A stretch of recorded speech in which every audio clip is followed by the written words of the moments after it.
தட்டை, சீடை, முறுக்கு, ரிப்பன் பக்கோடா, அதிரசம் என்ன வேணாலும் செய்யுங்க. ஒரே ஒரு 5 லிட்டர் இதய மந்த்ரா கடல் எண்ணெய் பேக் ஒரு மாசம் முழுசுக்கும் அத்தனை சமையல் முடிச்சு விடலாம். இதய மந்த்ரா. இப்போ இருக்கக்கூடிய யங் பேரண்ட்ஸ் எல்லாருமே பார்த்திங்கன்னா ஒரு கூகுள் சைக்காலஜிஸ்டாக மாறிட்டாங்க.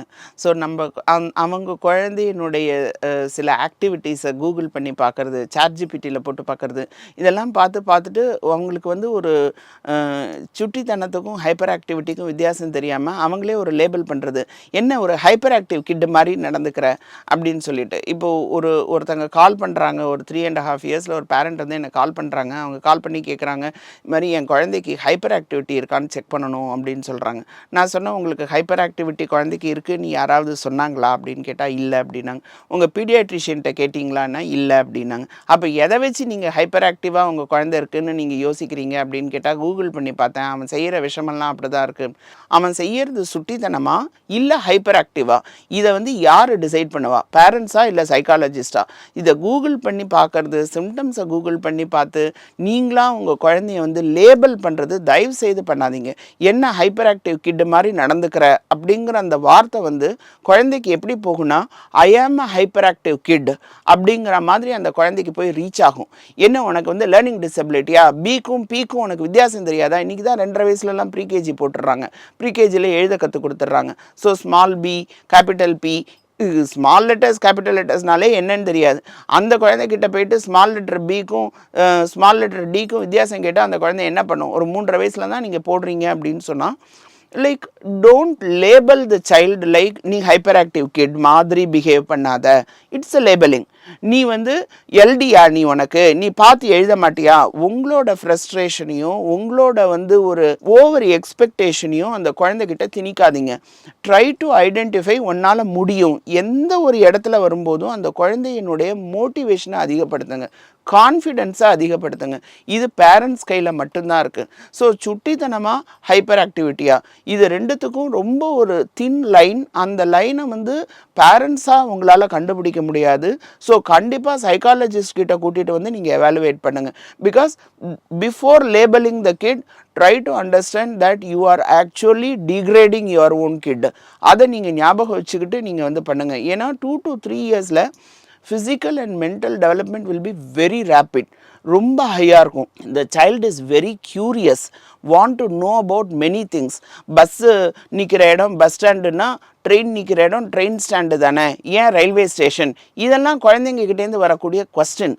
இந்த கொஸ்டினை உங்களுக்கு ஹேண்டில் பண்ண தெரியாத ஒரு சூழ்நிலை இருக்கிறதுனாலையோ, இல்லை உங்களுக்கு வேறு ஏதாவது ஒரு என்கேஜ்மெண்ட் இருக்கிறதுனாலையோ உங்களோட ஃப்ரஸ்ட்ரேஷனை அந்த குழந்தைகிட்ட காமிச்சிட்டு அந்த க்யூரியாசிட்டியை கர்டெயில் பண்ணாதீங்க.